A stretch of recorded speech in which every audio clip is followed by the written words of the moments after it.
Kembali di Market Review dan masih berbincang bersama Bang Abdullah Mansuri, Ketua Umum Ikatan Pedagang Pasar Indonesia. Halo Bang Abdullah. Halo, Baik, sekarang posisinya Bang agak sedikit Vicky. bergeser ya. Baik, Betul, karena baik, tadi di dalam pasar. cukup bising tadi. Baik, Bang Abdullah, bicara mengenai kondisi terbaru seperti yang Anda tadi sampaikan untuk kasus DKI Jakarta di pasar tradisional yang positif ada 321 pedagang yang meninggal 1 orang dan ini tersebar di 51 pasar di Provinsi DKI Jakarta. Dengan adanya data ini, apakah kemudian prioritas bergeser? Artinya gini, ketika Pemprov DKI Jakarta memutuskan bahwa akan ada PSBB jilid 2 lah ya, dan Anda kemudian meminta bahwa sebisa mungkin pasar tradisional tetap beroperasi. Dengan adanya data ini, apakah prioritas bergeser atau sebetulnya ada opsi lain yang bisa diambil? Ya, saya harus akui, saya terus bersama tim dan DPP IKAPI melakukan kajian-kajian yang sangat memungkinkan untuk dilakukan di pasar yang ada di DKI Jakarta. Saya harus akui ini tidak mudah, ini butuh kerja sama semua pihak. Prioritasnya tidak bergeser, tetap komunikasi, edukasi itu menjadi hal utama untuk memaksimalkan protokol kesehatan di DKI Jakarta.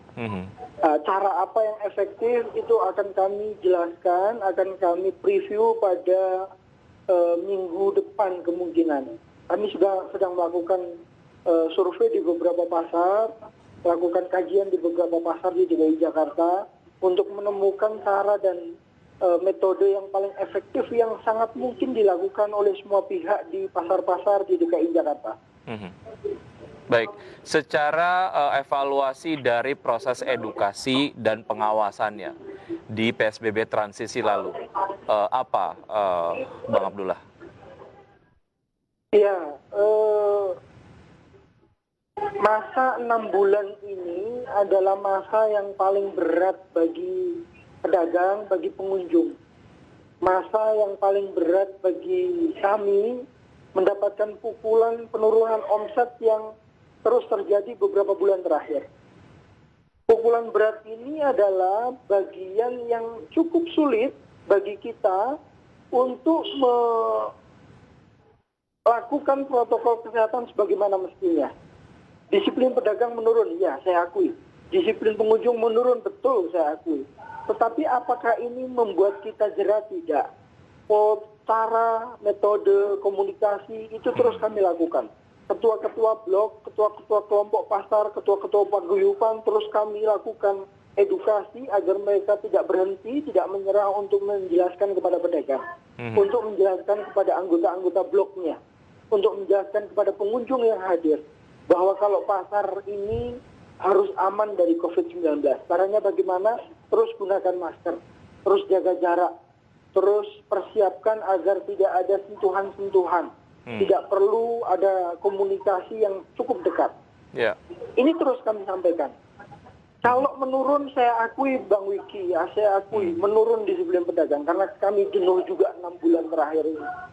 Baik, ya Bang Abdullah, mengenai upaya persuasif lah yang dilakukan seperti apa, bagaimana metode lah ataupun mungkin cara yang dilakukan dari asosiasi sendiri untuk membuat betul-betul pedagang menyadari value ataupun mungkin manfaat dari menerapkan protokol kesehatan yang sangat-sangat disiplin.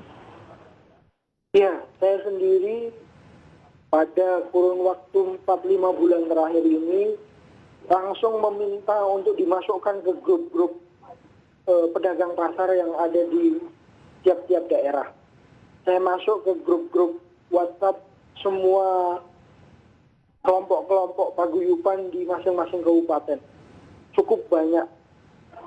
Selain edaran yang sudah kami lakukan, edaran protokol dan surat edaran yang sudah diberikan ke pasar-pasar di seluruh Indonesia, kami juga mendorong agar ada peningkatan kualitas protokol kesehatan, penyadaran pedagang melalui sesepuh-sesepuh pasar. Biasanya tiap-tiap pasar itu ada orang yang dituakan, orang yang berdagang di sana, yang kebetulan cukup lama berdagang di sana, biasanya tahu histori pasar, itu juga kami dorong untuk bisa menjadi ikon di pasar tersebut untuk melakukan protokol kesehatan di pasar tersebut. Cara-cara lain kami juga memberikan giveaway kepada pasar yang cukup konsisten melakukan disiplin protokol kesehatan di seluruh Indonesia.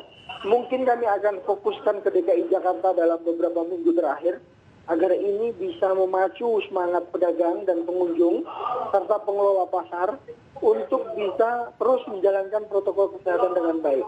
Tetapi Bang Wiki, sekali lagi, kami tidak akan bisa berbuat apa-apa jika pengelola pasar, PD Pasar Jaya dalam hal ini di DKI Jakarta, jika Pemprov DKI tidak sejalan, tidak selaras, tidak seiring dengan kami.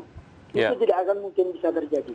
Maka kami minta kerendahan hati dari Pemprov DKI atau PD Pasar Jaya untuk kita bekerja bersama-sama agar menjaga pasar kita bisa tetap aman dari. Sejauh ini sudah kompak belum ya Bang Abdullah antara pedagang PD Pasar Jaya dan juga Pemprov DKI Jakarta untuk betul-betul menerapkan ataupun mengawasi protokol kesehatan di pasar-pasar tradisional? Karena kalau bicara mengenai data terkini yang terkesan tersudutkan adalah pedagangnya begitu ya. Padahal mungkin sebetulnya ada edukasi-edukasi yang secara masif bisa dilakukan oleh Pemprov DKI Jakarta, kemudian juga PD Pasar Jaya begitu, untuk meminimalisir data yang baru saja kita bahas tadi. Setuju, Bang. Ini sekali lagi kami melakukan upaya-upaya secara mandiri. Pemprov DKI, PD Pasar Jaya masih belum maksimal melakukan proses protokol kesehatan di pasar tradisional. Sama seperti pemadam kebakaran. Jika pasar ada yang positif, baru pasar disemprot desinfektan. Ini harusnya tidak terjadi. Kami dari awal sudah sampaikan, semprot paling tidak 3 hari sekali. Di saat jam operasional tutup, di pasar-pasar yang memang tutup jam operasional pada saat malam. Ini juga akan mengurangi adanya penyebaran COVID. Termasuk edukasi penggunaan masker. Masker ini juga kos bagi pedagang. Maka kami butuh bantuan masker dari PD Pasar Jaya atau Pemprov DKI. Jangan di awal-awal sudah dikasih masker, terus sekarang dia bilang, oh kan waktu awal sudah kita kasih. Ini juga kurang efektif. Maka perlu gotong royong. Bahkan Direktur PD Pasar menjanji bertemu saya sampai sebulan ini juga tidak ada informasi kapan bertemu. Kami sudah komunikasi dengan Pak Wakil Gubernur sebulan yang lalu, sudah bertemu dengan Pak Wagub, saya sudah jelaskan apa itu pasar tradisional, bagaimana datanya, dan bagaimana cara yang paling efektif dilakukan di pasar tradisional. Kita sudah sampaikan itu ke Pak Wakil Gubernur. Dan memang eksekusinya di PD Pasar cukup lemah. Baik, itu secara proaktif sudah disampaikan oleh IKAPI lah ya. Bagaimana dengan reaksi dari Pemprov DKI Jakarta, PD Pasar Jaya sendiri untuk akhirnya betul-betul menunjukkan komitmen bahwa di PSBB Jilid 2 ini edukasi, pengawasan akan protokol kesehatan di pasar tradisional akan lebih baik dibandingkan dengan pada saat PSBB transisi yang lalu. Ya, dari data yang ada Bang Wiki, saya harus sampaikan bahwa DKI masih kurang maksimal menjalankan protokol itu dengan baik. Mereka mungkin menyerah atau saya kurang jelas juga, karena kami juga tidak mendapat informasi lebih detail dari PD Pasar Jaya. Tetapi kami tidak mau bergantung pada PD Pasar Jaya. Kami mau pedagang kami sehat. Kami mau pengelola pasar di pasar sehat. Kami mau pasar kami aman. Maka upaya-upaya yang bisa kita lakukan secara mandiri tanpa harus menunggu PD Pasar Jaya, kami akan lakukan secara mandiri. Melalui ketua-ketua blok, ketua-ketua paguyuban, dan sesepuh pasar untuk bisa menjaga pasar tetap aman dari COVID-19. Ya, Bang Abdullah, saya ingin ke update dari kasus positif yang di Pasar Jaya Mayastik Kebayoran Baru. Katanya kemudian ditutup sampai dengan tanggal 18 September 2020 menurut laporan dari teman-teman reporter yang bertugas di lapangan bahwa tetap ada saja pedagang yang kekeh untuk berjualan begitu. Nah, itu tindakannya seperti apa? Tadi Anda sudah menyampaikan mekanisme reward terhadap pasar yang sudah menerapkan protokol kesehatan dengan baik, dapat reward gitu, ada gift. Tapi kemudian ada pasar-pasar ataupun mungkin pedagang-pedagang yang dalam tanda kutip membandel, padahal sebetulnya di pasar tersebut jelas-jelas sudah ada kasus positif. Ada mekanisme punishment-nya nggak? Atau sanksinya nggak? Begini, Bang Wiki, saya ingin jelaskan terlebih dahulu sebelum masuk ke punishment ya. Jika pasar itu ada yang positif COVID, maka yang akan dinetralisir adalah wilayah di sekitar kios atau tempat mereka yang positif. Bukan berarti keseluruhan pasar ditutup. Ini dari awal sudah kita diskusikan dengan teman-teman dinas kesehatan.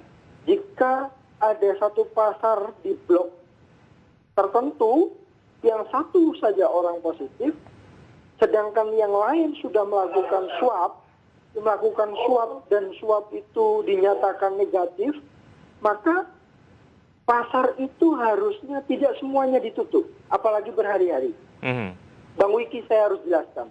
Kalau distribusi pangan terganggu, Bang Wiki, maka wilayah di sekitar pasar itu juga akan terganggu pangannya. Jika wilayah itu terganggu pangannya, resikonya dua. Yang pertama, mereka akan pindah di pasar sekitar itu, pasti akan terjadi penumpukan semakin besar. Yang kedua, maka distribusi pangan di wilayah itu akan terganggu. Dan itu berisiko.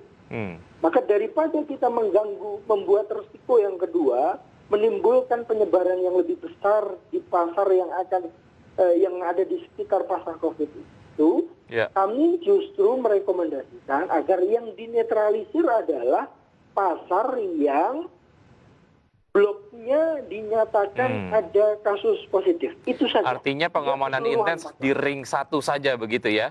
Yes. Di ring 2 dan lain sebagainya itu mungkin masih diperbolehkan untuk berjualan tapi dengan pengawasan penerapan protokol kesehatan yang ketat, begitu? Baik. Setuju. Secara psikologi, Bang Wiki, kalau pasar itu dinyatakan ada yang positif, maka seluruh pasar itu akan disiplin pada saat itu. Baik. Ini secara psikologi, ini terjadi hampir semua pasar. Bang Abdullah, kita masih ada satu segmen. Kita akan lanjutkan usai jeda berikut ini dan pemirsa tetap di Market Review, saja kami akan segera kembali.